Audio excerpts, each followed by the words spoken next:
Aquí continuamos en Smart City Expo Santiago de Chile. Gracias a todos los que se conectan con nosotros a través de streaming y quienes nos siguen, nos comentan a través de nuestras redes sociales en Instagram y también en Twitter. A continuación vamos a hablar de una ciudad resiliente. ¿Qué es una ciudad resiliente? Una ciudad preparada para enfrentar distintos impactos, riesgos, emergencias naturales. ¿Qué ha ocurrido con la pandemia en nuestro país? ¿Cuáles son los sectores más vulnerables, más afectados? ¿Hay sistemas que nos puedan anticipar o reconocer cuáles son los riesgos para proteger así a esos sectores más vulnerables? Una interesante charla que lleva por nombre Vulnerabilidad Urbana, los riesgos en la ciudad resiliente. Los quiero dejar con el moderador de este conversatorio, Aníbal Ahumada Álvarez. Él es presidente de CGAI Chile. Bienvenidos. Hola, muchas gracias. Encantado de estar en el programa tan importante como este para el Colegio de Gestión y Administración Inmobiliaria.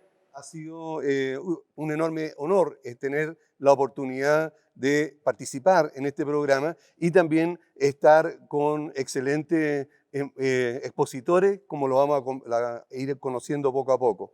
Para ir de lleno al tema que nos convoca, queremos presentar en primer lugar a David Groisman. Él es del Gobierno de la Ciudad de Buenos Aires, director de intercambio de gestión del gobierno, quien queda con nosotros para que nos exponga en primer lugar el tema que tiene preparado. David, por favor. Muchas gracias, Aníbal. Muchas gracias a Smart City por la invitación. ¿Se escucha bien, no? ¿Estamos ok? Sí, muy bien. Bueno, más que nada empezar contando qué es la resiliencia urbana, un poquito una definición.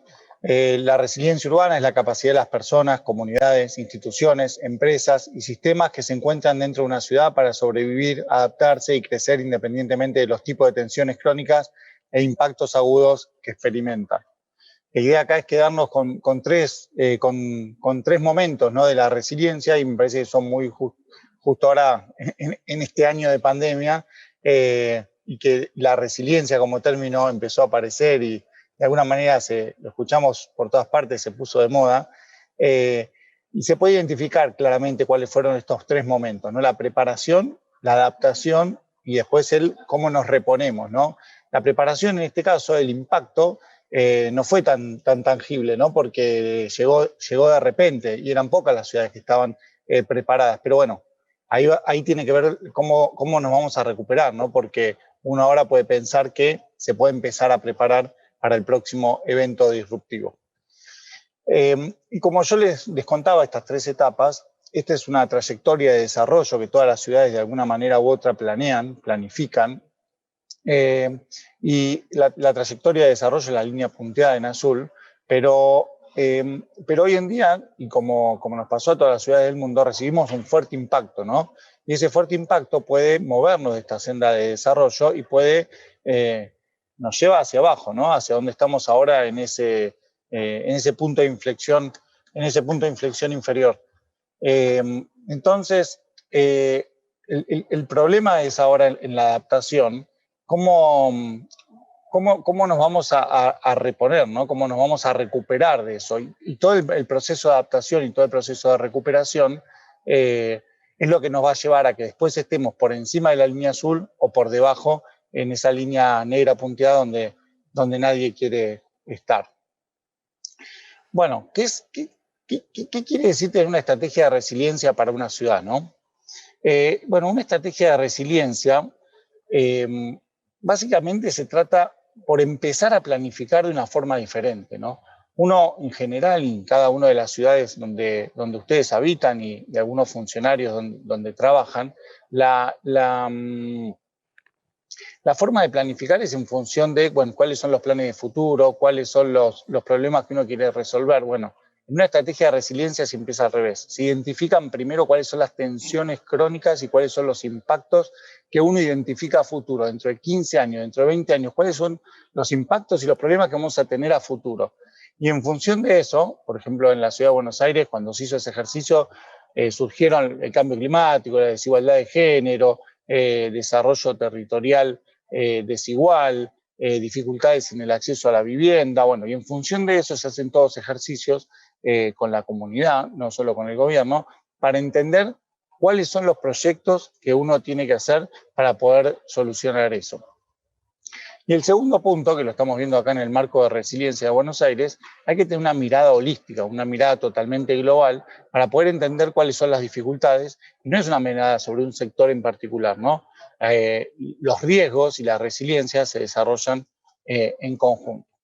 Bueno, no tenemos mucho tiempo, así que vamos a pasar muy rápido cuáles son las 3 fases en el desarrollo de una estrategia de resiliencia para una ciudad. Hay una primera fase de diagnóstico. No les voy a contar cada una de estas etapas porque tenemos muy poco tiempo, pero básicamente uno tiene que entender que es muy participativo. Hay que entender lo que piensa la gente, hay que entender lo que piensan los actores de la sociedad. Nosotros estuvimos trabajando en 1.200 encuestas, grupos focales, entrevistas. Segundo, una etapa de desarrollo donde uno empieza a desarrollar en forma co-creativa, inclusiva e integrada cuáles son los proyectos de resiliencia que va a tener una estrategia de resiliencia. Y después viene una etapa de implementación, que es donde estamos ahora y donde uno de los pilares fundamentales es el cambio climático. Bueno, Buenos Aires, ¿cómo se adaptó durante la pandemia, ¿no? Durante la pandemia, para tocar solo un tema que es el de movilidad sostenible, teníamos una base, ¿no? Esa base que se fue trabajando durante la etapa de desarrollo de la estrategia de resiliencia. En Buenos Aires, en esos años, se desarrollaron 250 kilómetros de ciclovías, había 200 estaciones de ecobici, 5 nuevas áreas con prioridad peatón y 110 hectáreas de espacio verde. Todo eso hizo una base sustentable para que después, durante la pandemia, cuando teníamos que salir a buscar cómo aprovechar mejor el espacio público y cómo salir a movernos de otra forma, pudimos fácilmente reconvertirnos. Y ahora viene el cómo nos preparamos para el día después, ¿no? Cómo nos recuperamos mejores. Bueno, para recuperarnos mejores, sí o sí ustedes están escuchando esto de, bueno, hay que hacerlo de la mano del cambio climático, ¿no? Hay una frase de Antonio Guterres, el secretario general de Naciones Unidas, dice, lo peor que nos puede pasar es volver de la misma forma que antes, ¿no? No haber aprendido nada. Bueno, en los últimos 40 años, los eventos extremos meteorológicos aumentaron de 222 anuales a 800. Esto quiere decir que el cambio climático nos viene diciendo hace rato que debemos prestarle atención y obviamente no le estamos prestando la atención que tenemos que prestarle porque esto sigue incrementando. Bueno, la forma de recuperarnos y de prepararnos para los próximos grandes impactos van a tener que ser mucho de una manera verde. ¿Y por qué las ciudades? Bueno, las ciudades son las responsables del 70% de las emisiones de gas de efecto invernadero, generan el 80% del producto global y de alguna manera son las que tienen son las que generan el problema y son las que tienen de la mano la solución para todo esto. Bueno, Buenos Aires, junto con C40, junto con Resilient Cities, fue trabajando los temas de cambio climático y dentro de algunas semanas va a estar publicando su estrategia de carbono neutralidad para poder dar cuenta y para mostrar en forma resiliente cuál va a ser la planificación para ser carbono neutral y poder poder seguir avanzando en forma sustentable, en forma resiliente con los temas de cambio climático. Y finalmente, contarles que para recuperarnos mejores, nosotros también estamos, hace algunas semanas, publicamos una plataforma de cambio climático que reside básicamente a mí me gusta mucho compararla con lo que pasó durante la pandemia. Cuando se necesita resolver un problema en conjunto con la sociedad y con todos los actores de la sociedad, hay que empoderarla, hay que darle participación, hay que darle información para que puedan entender cuál es la dimensión del problema y cuáles son las herramientas que tienen ellos para poder solucionarlas. Muchas gracias.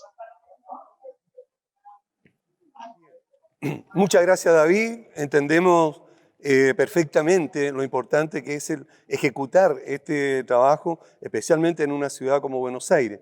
Y ahora vamos a continuar con la charla o la exposición que nos trae Michel Carles. Él es del Gobierno Regional Metropolitano, encargado de la Unidad de Resiliencia de Santiago. Charles, bienvenido a nuestro panel. Hola, bueno, muy buenos días. Muchas gracias por estar acá. Quisiera primero que nada saludar a nuestras autoridades, nuestro intendente Felipe Guevara, a nuestro administrador regional, Patricio Lascano, y a nuestros consejeros regionales. Para nosotros es una tremenda oportunidad estar aquí y conversar de estos temas que son tan relevantes con estos panelistas que la verdad es que son realmente de excelencia. Quiero primero hablar de la Red Global de Ciudades Resilientes, de la cual la región metropolitana forma parte. Ya tenemos presencia en 6 continentes. La principal, creo yo, el principal énfasis es en el trabajo y colaboración ciudad a ciudad, con posibilidad de triangular problemáticas urbanas y poder contar con el apoyo con los socios que ustedes ven ahí, que son tremendamente importantes.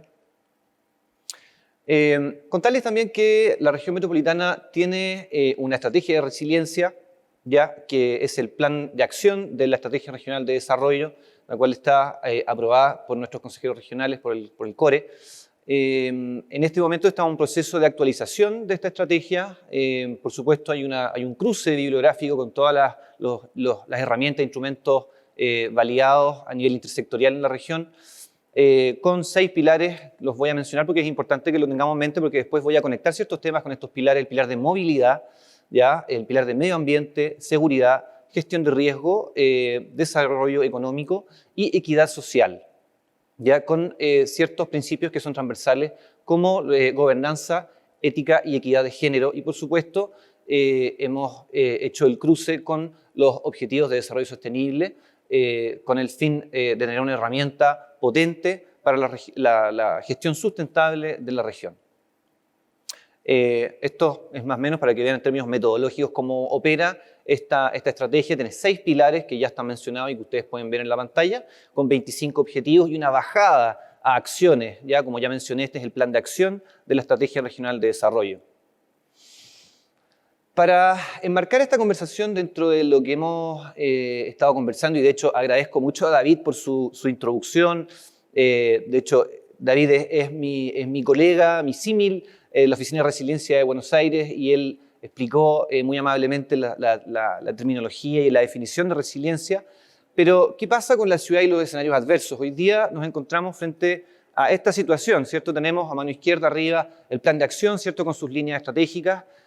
Tenemos los fenómenos que están impactando a la ciudad: cambio climático, contaminación, el COVID, la crisis hídrica, que creo que son en este momento de los más importantes, y eso presenta desafíos para los gobiernos locales ante estos escenarios adversos. Y aquí hay un tema bien importante, y por eso estamos sentados aquí en el Congreso de Smart Cities, que es ¿dónde están los datos? ¿Qué hacemos con los datos? ¿Dónde los conseguimos?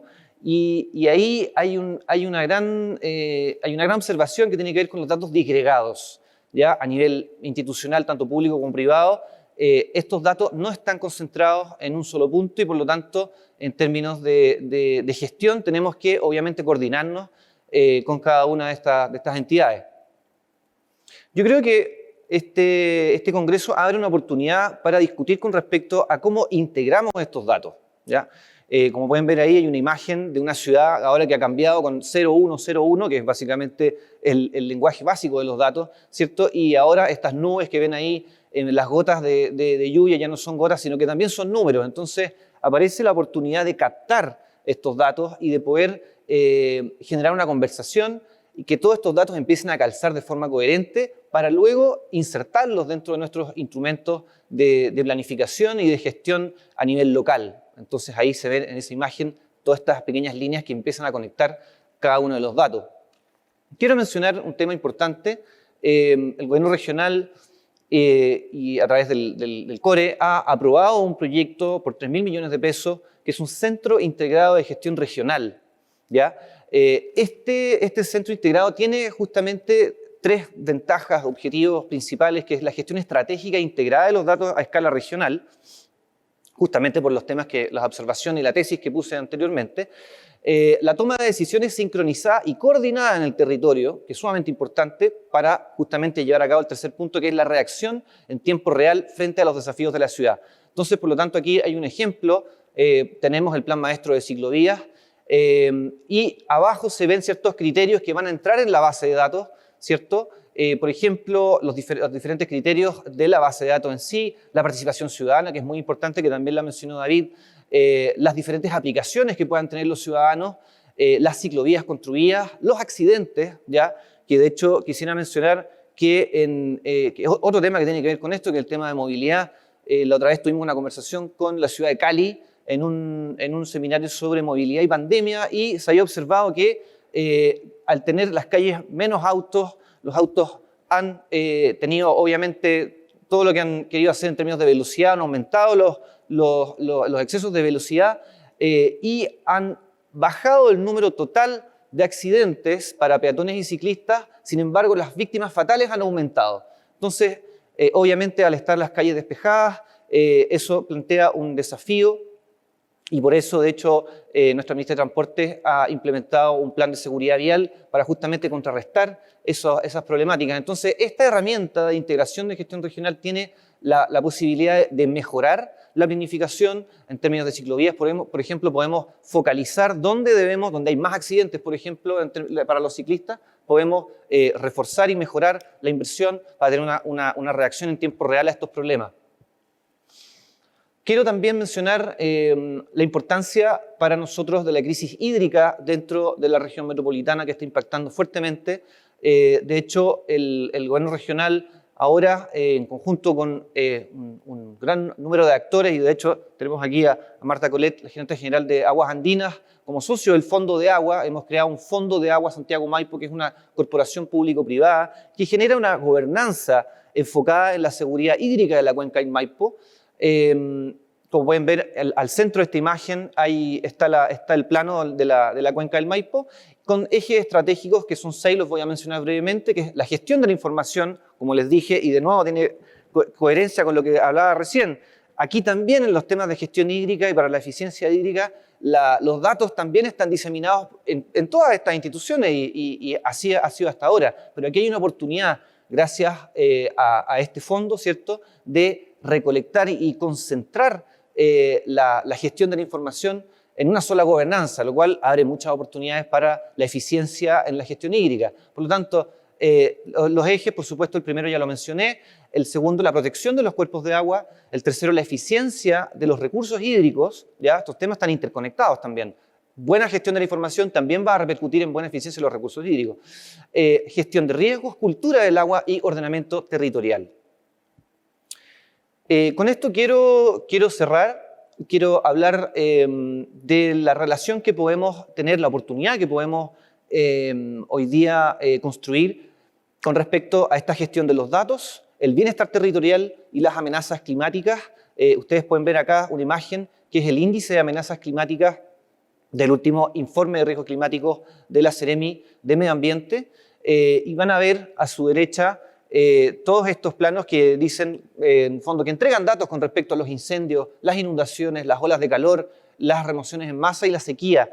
Todos estos planos ponderados, con ciertos indicadores ponderados, van a dar como resultado este índice de amenazas climáticas, que como pueden ver, en las zonas más azules son las menos amenazadas, y las zonas más rojas y con la zona intermedia, los tonos amarillos, las zonas más amenazadas.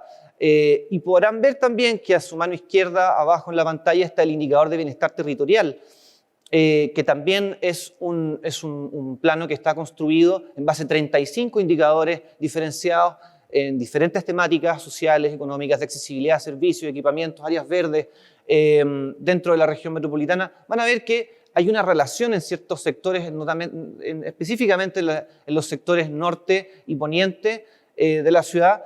Van a ver que hay una relación entre los dos planos. Hay sectores de índices donde hay amenazas climáticas específicamente emplazados en sectores donde hay bajos indicadores de bienestar territorial. Entonces, podemos incluso hablar de equidad ambiental. ¿Y por qué no conectar todos estos temas con datos?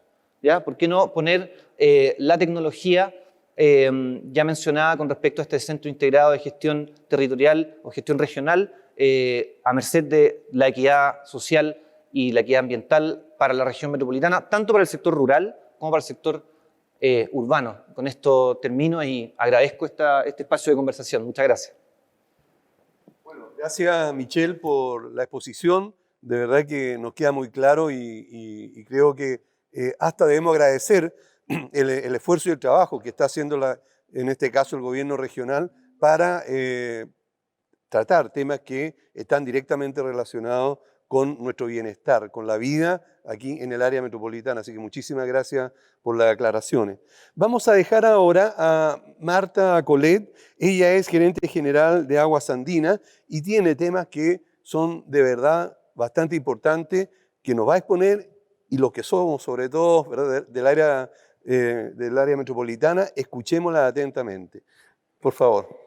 Hola, buenos días a todos y gracias a Smart City por la invitación y poder compartir con todos ustedes nuestra visión, nuestro plan de trabajo sobre un tema tan importante para todos los habitantes de esta ciudad como es la resiliencia hídrica de Santiago, como también han mencionado los expositores anteriores.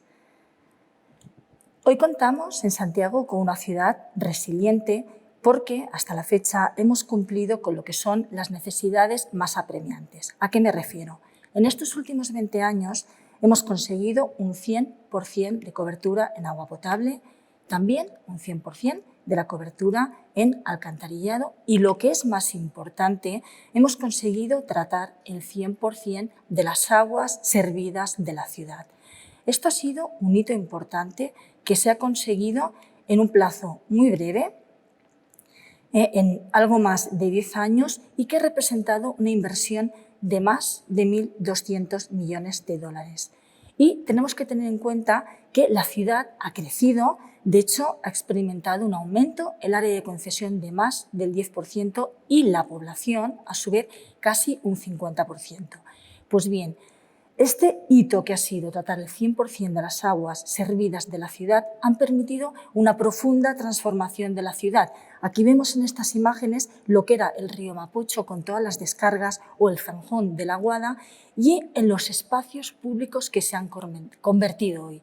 Por tanto, una transformación que ha mejorado la vida de las personas, que ha mejorado el medio ambiente, la salud y que ha contribuido al desarrollo. Esto lo hemos hecho contando con lo que son hoy nuestras biofactorías, que son unas plantas de tratamiento de las aguas servidas basadas en principios de economía circular, de forma que transforman los residuos en nuevos recursos. Estas biofactorías producen agua limpia que se devuelve al medio ambiente, que se utiliza para regadío, producen también biosólidos utilizados en agricultura como biofertilizantes y fertilizantes también para regeneración de suelos, biogás, y son autosuficientes. Nos encontramos hoy ante nuevos retos. Hasta la fecha hemos conseguido lo que acabo de explicar, pero en paralelo el cambio climático ha avanzado de forma muy rápida y está impactando y amenazando de una manera muy evidente a la ciudad de Santiago. Es, por tanto, un reto muy significativo.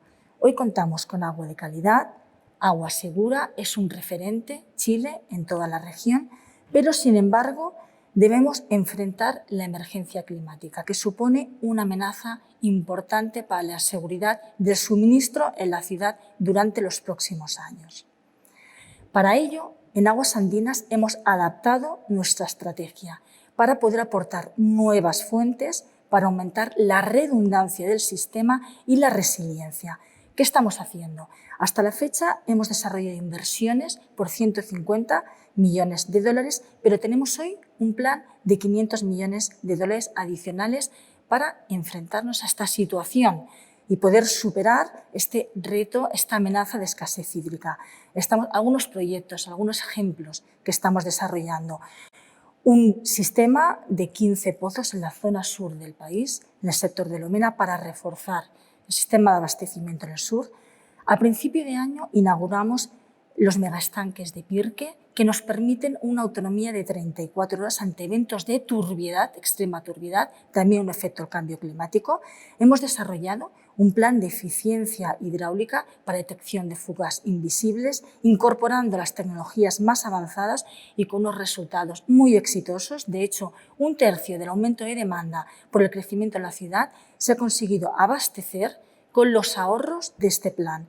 Estamos modernizando plantas de tratamiento para aumentar la productividad y también para dotarlas de más seguridad y mayor resistencia y mayor automatización. Y también hemos desarrollado campañas conjuntamente con las autoridades, con grandes consumidores, para promover la concientización de un consumo responsable del recurso. Sin embargo, todo esto pensamos que no es suficiente. En Aguas Andinas estamos impulsando nuevas soluciones basadas en la reutilización de estas aguas servidas tratadas, aguas limpias, que por tanto son soluciones que están regidas por principios de economía circular. Lo que pretendemos es dar una doble vida al agua que hoy sigue un único curso en la ciudad, poder recuperar este agua servida tratada que hoy está limpia, que sale de nuestras biofactorías, para aportarla a otras secciones del río, para, por ejemplo, también permitir recarga de acuíferos o permitir otros usos como riego de parques y jardines. Para ello es imprescindible el compromiso de todos los sectores involucrados y tener una visión a largo plazo y una mirada amplia y una acción mancomunada con todos los actores. En Aguas Andinas también estamos comprometidos con el cambio climático y somos la primera sanitaria a nivel mundial que asumimos compromisos para reducción de emisiones en el 2050 y para contribuir a la mejora y a la lucha contra el cambio climático. Y ya para acabar, me gustaría dejarles con un vídeo que recoge todo lo que es nuestra estrategia de reconstrucción verde y social para contribuir al cuidado del medio ambiente, para hacer un desarrollo de una ciudad más inclusiva y contar con todos los habitantes de esta ciudad. Ya no sirve para nada decir que no lo vimos venir. La pandemia llegó y nos quitó la tranquilidad. Nos quitó el trabajo. Nuestras rutinas. Pero no nos quitó la esperanza, po. Hoy comienza la reconstrucción verde y social, una inversión de más de 100.000 millones de pesos anuales para combatir el cambio climático, generando miles de nuevos empleos, miles de nuevas esperanzas, porque invertir en medio ambiente es motor de desarrollo. Bienvenida a la reconstrucción verde y social. Aguas Andinas. Muchas gracias a todos. Bien, muchísimas gracias, Marta, por la exposición. Creemos que el agua, como sea, ¿verdad?, nos está complicando bastante la vida y debido a la sequía y a la situación hídrica hay que poner ahí bastante atención. Por último, tenemos a nuestro panelista, a Samuel Ramírez, de Igvisión. Él es director de proyecto LATAM en Santiago. Samuel, bienvenido y muchas gracias por querer participar. Adelante. Gracias, Aníbal, por la introducción. Bueno, para entrar en materia, quiero primero relacionar un poco las presentaciones anteriores. Naturalmente no voy a explicar resiliencia, dado que está muy claro, pero sí quiero empezar con un riesgo, ¿no? El riesgo de normalizar las dificultades que nos hemos enfrentado en este último tiempo, principalmente a raíz de la pandemia. Y quiero ocupar unos datos que son de público conocimiento y a través de la Subsecretaría de Prevención del Delito, en donde en relación a esto, no voy a hablar de los datos, pero en definitiva lo que indica es que a pesar de que hay menos denuncias o que hay menos cuantificación de eventos, esto no significa que la sensación de seguridad o la delincuencia propiamente tal haya disminuido. Naturalmente hay dos cosas importantes que destacar en esta lámina, es que uno, el hecho de sensación de seguridad es un concepto mucho más realista que la propia seguridad física empírica, de manera tal que lo que buscamos con esta comparación es tratar de evitar, ¿cierto?, este tipo de normalización o de aceptación dentro de lo que es la resiliencia, ¿cierto?, sino que más bien buscar la oportunidad para sacar provecho de la oportunidad que esto nos presenta. Esa oportunidad nosotros la distribuimos dentro de lo que es el país, ¿cierto?, desde el ámbito público, privado, personas, bienes, enfocada precisamente en tres etapas, ¿cierto?, en cómo podemos romper este paradigma, que finalmente es dejar de hacer lo que se hace siempre, porque simplemente se viene haciendo, sino que entenderlo, analizarlo, desarrollarlo, y estas tres etapas para nosotros desde el punto de vista tecnológico, estas tres fases se dividen en conectar, ¿cierto?, coleccionar y comprender. En la primera etapa de lo que llamamos conectar es ciertamente utilizar todo lo que hoy día existe en la ciudad. Sabemos que hay muchas cosas colgando de poste, de cables, etc. Lo vivimos día a día, nos enfrentamos a ello cuando vamos a un centro comercial, a un servicio público, etc. Pero en definitiva, ¿qué es lo que logran este tipo de dispositivos? ¿Cómo podemos hacer que interactúen entre sí? ¿Cómo podemos estandarizar el lenguaje para que lo que está en una esquina pueda conversar con la esquina de enfrente, ¿no? Y eso finalmente nosotros lo llamamos poder tomar esta captación de información, integrarla y hacer que converja hacia un objetivo común. Ese objetivo común busca tanto todo lo que es la implementación aérea, ¿cierto? Con estos drones que están cada día más masivos en nuestra ciudad y en nuestro país, toda la infraestructura de cámaras existentes, ya sean parques, ¿cierto? Calles, recintos públicos, privados, estaciones de servicio, analizar esto y hacer que naturalmente pueda descansar en un punto, de manera que esta información nos permita, ¿cierto?, tomar mejores decisiones. Antes de eso, naturalmente pasamos a una fase 2, que es la incorporación de conceptos inteligentes o algoritmos de aprendizaje profundo que están enmarcados en esto que hoy día está muy en boga, que es la inteligencia artificial. Ahora, cuando nosotros hablamos de inteligencia artificial, esto abarca mucho. Nosotros principalmente buscamos identificar que nuestro concepto es una arquitectura distribuida. Como bien hablaba Michelle en su presentación, ¿no? Que no todo esté en un centro unitario, sino que cada parte que compone este ecosistema tenga cierto nivel de inteligencia para tener un tiempo de respuesta mucho más eficiente, reactivo en tiempo real, de manera tal de que la sensación de impacto positivo en las personas aumente y de cierta manera la calidad de vida también vaya relacionada con este aumento. La captación de estos sensores, ¿cierto?, en esta etapa 2, lo que busca es principalmente modelar, ¿cierto?, modelar cómo poder hoy día, a través de la captación de vehículos, la captación de personas, la identificación de comportamientos anómalos, concentrarlos y finalmente generar una información cualitativa que permita entregar estos datos, por ejemplo, a organismos públicos que permitan determinar, mira, sabes que a lo mejor los datos de forense son útiles naturalmente para tener la fotografía del pasado. Pero si tomamos esto en una imagen en un movimiento como un video que está generando información en tiempo real, nos permite quizás predecir la curva de crecimiento que vamos a tener hacia el futuro y de manera tal que cuando la implementación sea efectiva, no sea una implementación retrasada, sino que no resuelva el problema que teníamos antes, sino que atienda las necesidades puntuales que existen en ese momento. A esto lo llamamos video estructurado. Video estructurado o información estructurada que permita a través de la infraestructura existente o complementándola con algunos dispositivos que permitan sacarle más provecho a estos dispositivos existentes, naturalmente genere el valor necesario para esta toma de decisiones mucho más asertiva respecto a las necesidades puntuales que hoy día tiene la población. ¿Y a qué vamos, ¿no? ¿Cuál es el siguiente paso? El siguiente paso, previo a entrar de lleno en la fase 3, es poder entender que esto tiene que llevarnos a predecir, a anticiparnos a situaciones de riesgo. Por ejemplo, bueno, como bien explicaba Marta, toda la inversión en infraestructura que ha hecho Aguas Andinas para garantizar el suministro de agua potable, naturalmente está siempre condicionado o está en vista todos los elementos externos que puedan afectar como el cambio climático, ¿no? Pero también existen acciones violentas que también puedan ser ejecutadas por personas y eso también hay que prevenirlo. Finalmente lo que nosotros buscamos es que, por ejemplo, ante una planta de tratamientos de agua, frente a un parque, frente a la estación de servicio, frente a una sucursal bancaria, hay algún tipo de merodeo, ya sea de un vehículo, de una persona que frecuenta mucho ese lugar, pero que no hace nada, no se atiende o no ejecuta una acción concreta, eso genera una alerta para poder tomar acción en tiempo real y evitar que ocurra algo, y no grabarlo para perseguirlo. De esa manera, lo que buscamos es que esta información, como digo, en esta tercera etapa, se transforma en algo que es fusión de datos. Es como hacemos que esto converja y converse, ya no como una integración, sino que una unificación.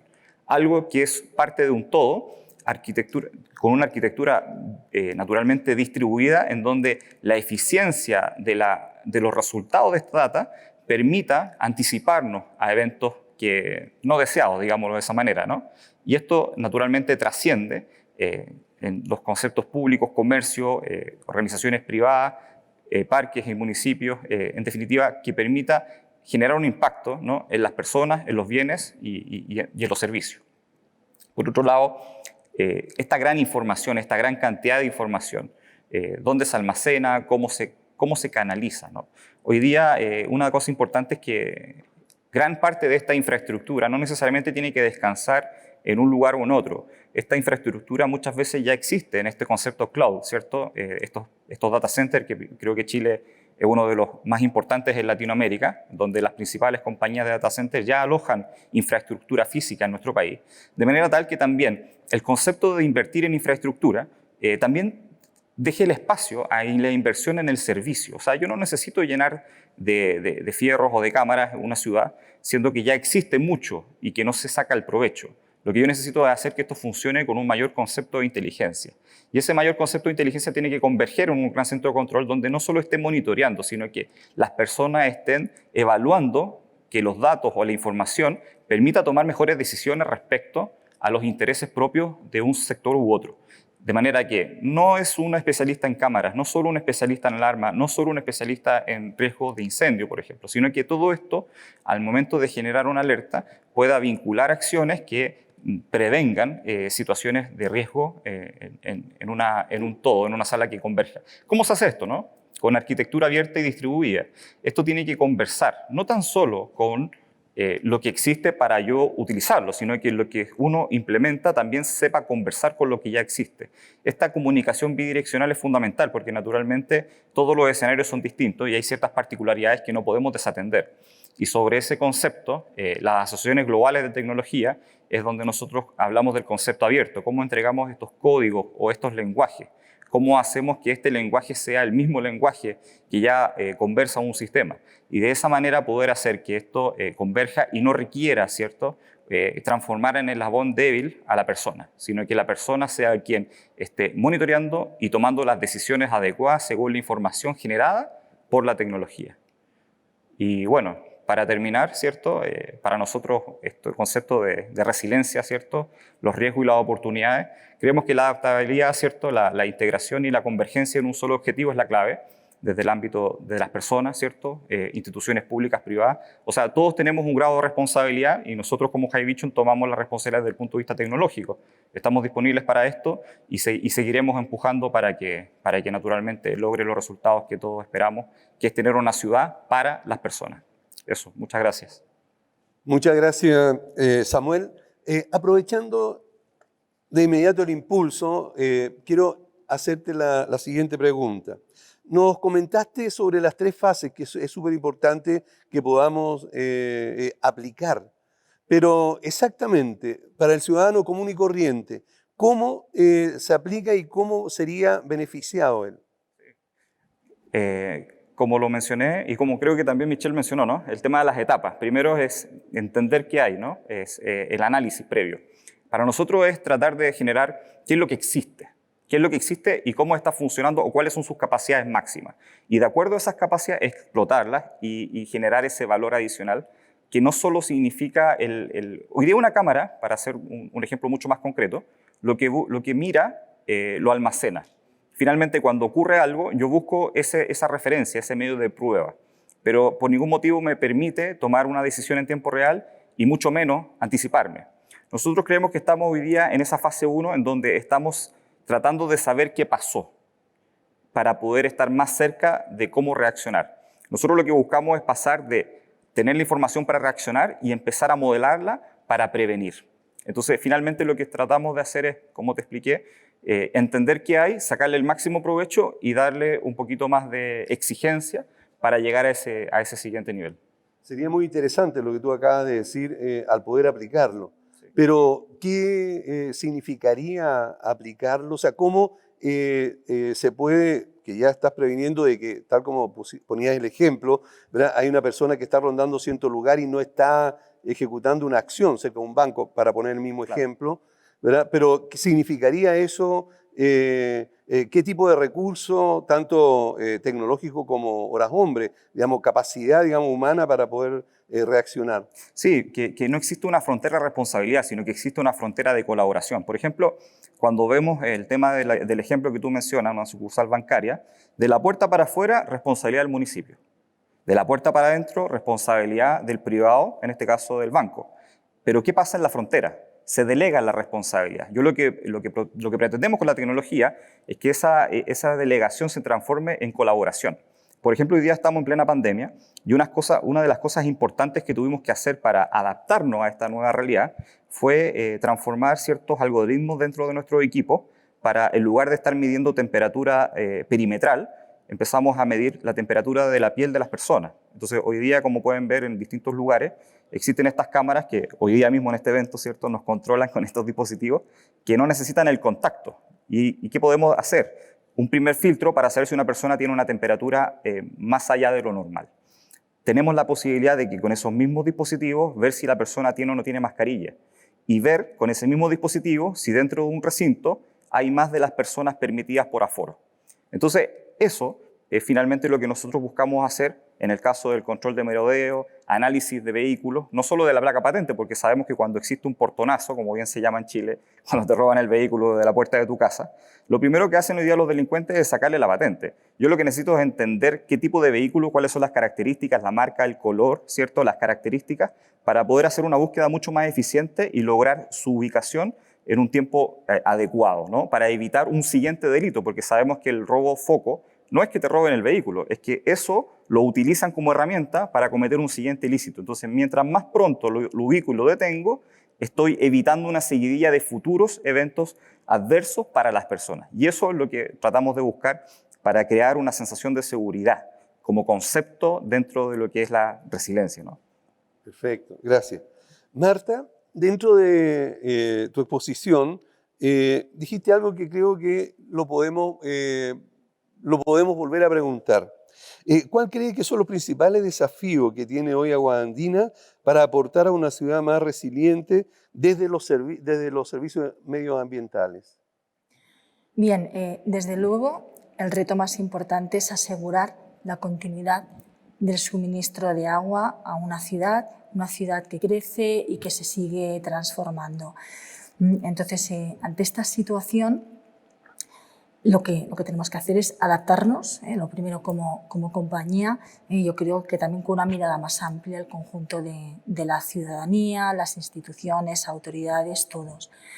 En Aguas Andinas lo primero y lo principal que estamos haciendo es desarrollando un plan muy ambicioso de inversiones, incorporando soluciones más tradicionales y nuevas soluciones, en lo que comentaba, basadas en la reutilización de las aguas servidas, tratadas, que entendemos que es una fuente segura, fiable, para poder aportar nuevos recursos a la ciudad.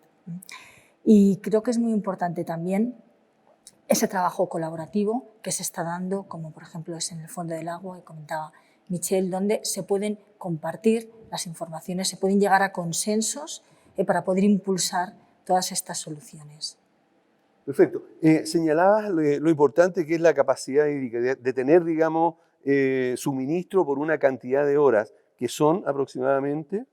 Sí, hoy tenemos el recurso, el objetivo es que esté asegurado en continuidad, pero también otras situaciones que se producen en Santiago por el cambio climático son lluvias convectivas que arrastran mucha turbiedad y que, digamos, que no permiten el funcionamiento normal de las plantas de potabilización. Hoy, con las inversiones que hemos desarrollado, el principal proyecto ha sido los megaestanques, contamos con una autonomía de hasta 34 horas en el caso de una interrupción de las plantas de potabilización. Eso para eventos de turbiedad. ¿Sí? Sí. Correcto, ok.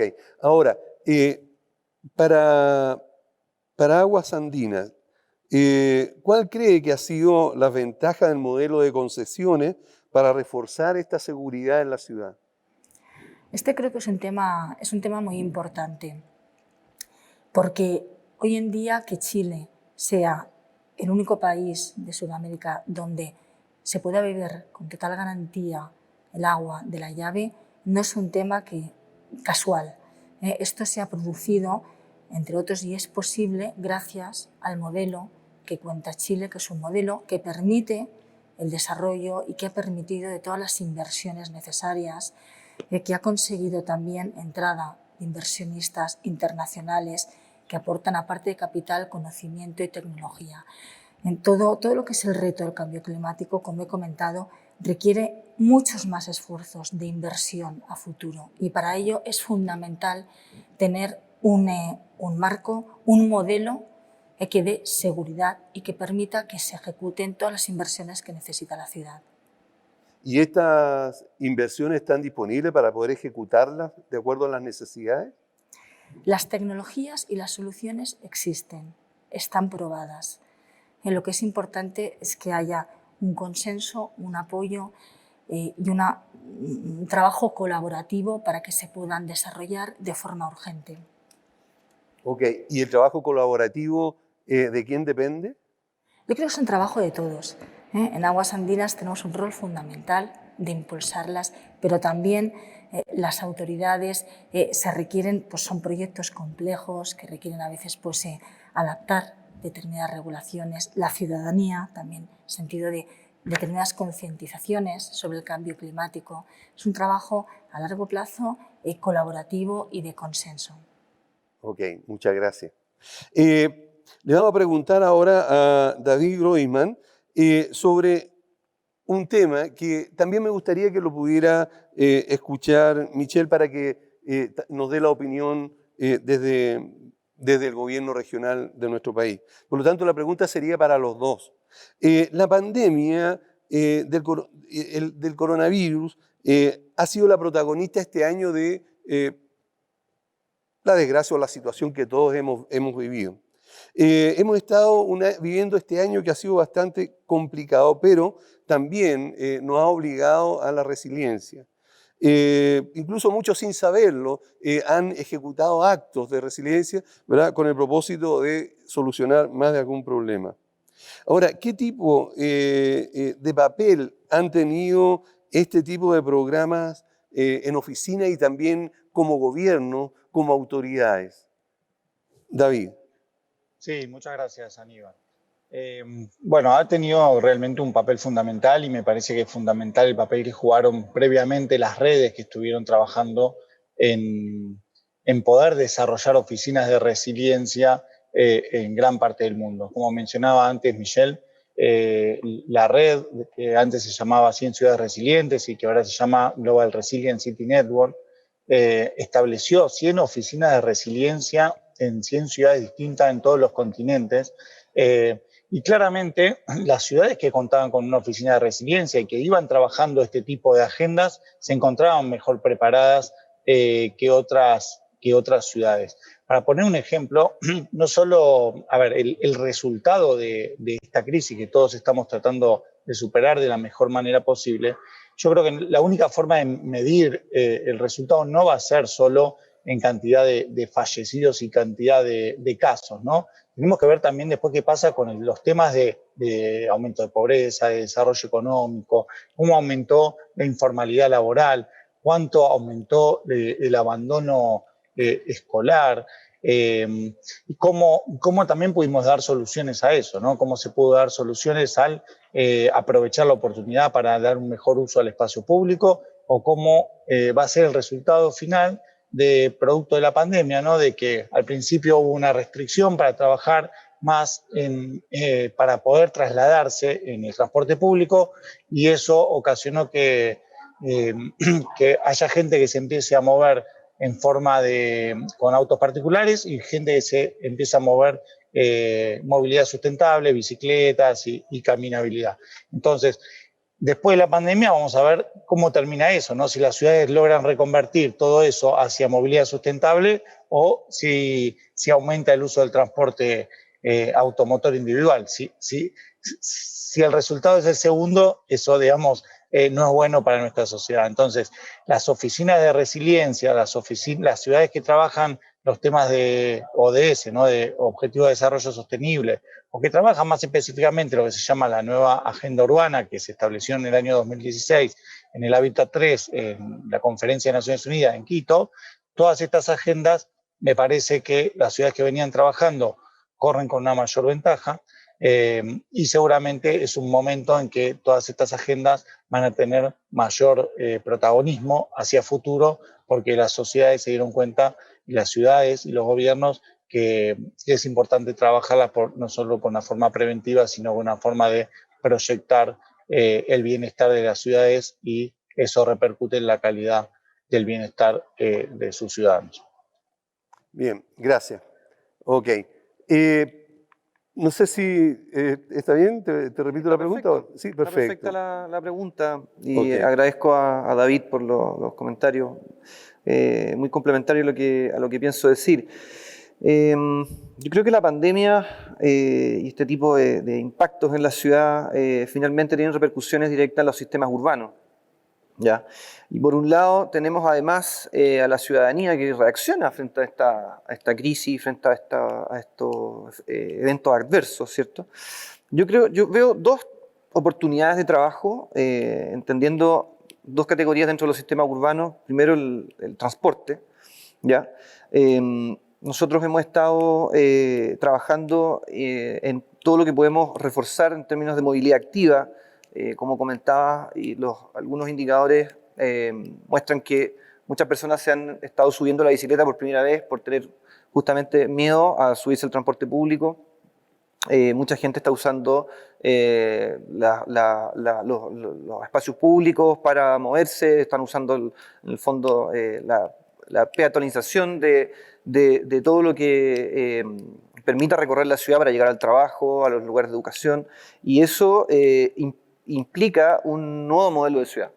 ¿Ya? Implica mejor infraestructura y de nuevo vuelvo al tema de los datos y la importancia de estos para poder priorizar la inversión, ojalá en tiempo real, con estas manifestaciones urbanas en los sistemas de la ciudad.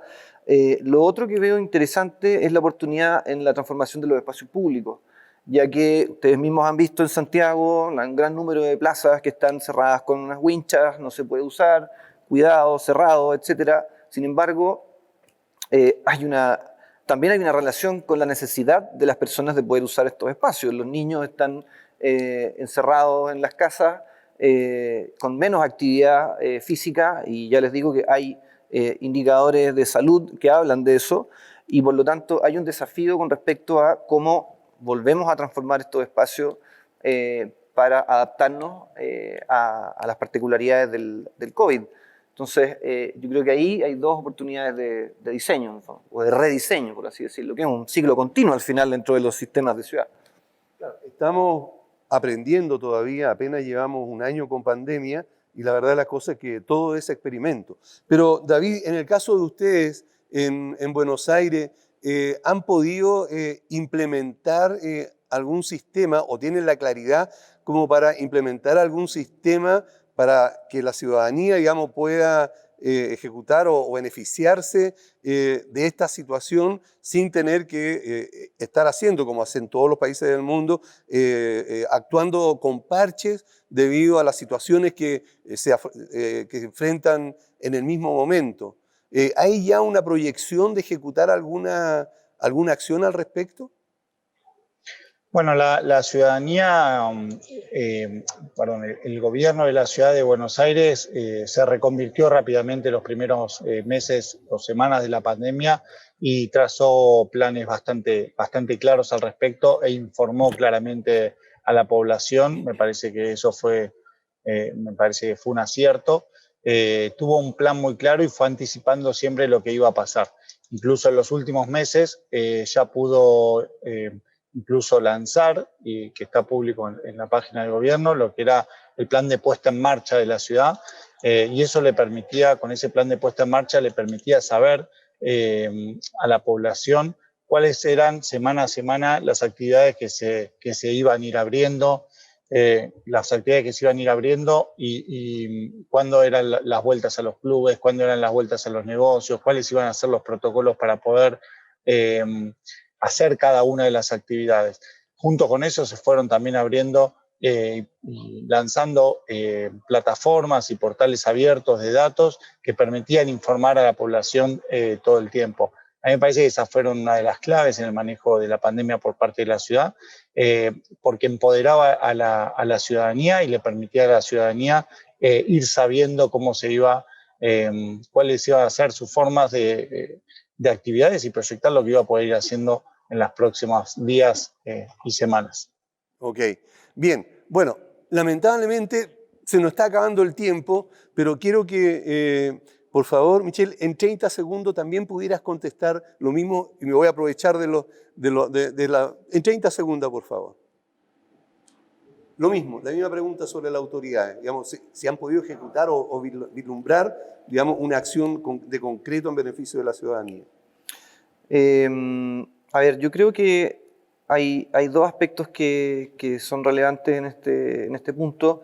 Yo creo que, en el fondo, para poder adaptarnos, ¿cierto?, en términos de seguridad, específicamente en el aspecto vial, que a mí en específico me interesa mucho, yo creo que lo que se está haciendo con respecto al plan de seguridad vial es una respuesta concreta para adaptarnos, en el fondo, a cómo está funcionando la ciudad, ¿cierto?, con capacitaciones, por ejemplo, para los conductores de buses de transporte público, para también capacitar a los ciclistas, a las personas que manejan motocicleta también, para funcionar mejor y que el sistema de transporte dentro de la ciudad funcione mejor. Veo también una oportunidad en la inteligencia artificial aplicada a los buses eléctricos, con el fin de la recolección de datos. Yo creo que ahí también hay todo un universo de oportunidad para trabajar y mejorar este aspecto específico que yo creo que es muy importante. Y todos estos temas son sistémicos, es decir, si mejoramos el transporte, van a mejorar muchas otras cosas, como el desarrollo económico también. Ok, bueno, lamentablemente sí se nos acabó el tiempo. Muchísimas gracias a los panelistas, a todos, incluso a David, que está tan lejos, ¿verdad? Pero lo sentimos muy cerca. Y por supuesto también a todos quienes nos están escuchando. Muchísimas gracias y esperamos en alguna otra oportunidad volver a encontrarnos. Que estén todos muy bien. Muchísimas gracias por haber participado en este interesante conversatorio y a todos ustedes los invitamos a que nos sigan en nuestras redes sociales. Estamos en Instagram y en Facebook. Ahí nos buscan como Smart City Santiago y también en Twitter, @SCESTGO. Estamos además en LinkedIn. Volvemos nosotros con más contenido a las 12 con inteligencia urbana, infraestructura y servicios en la capa digital de la ciudad. Todo eso en el canal 1 y en el canal 2 con la sesión monográfica, de los Ceremis de la región metropolitana, el despliegue de políticas de ciudad inteligente en el territorio, las prioridades de los Ceremis de la región metropolitana.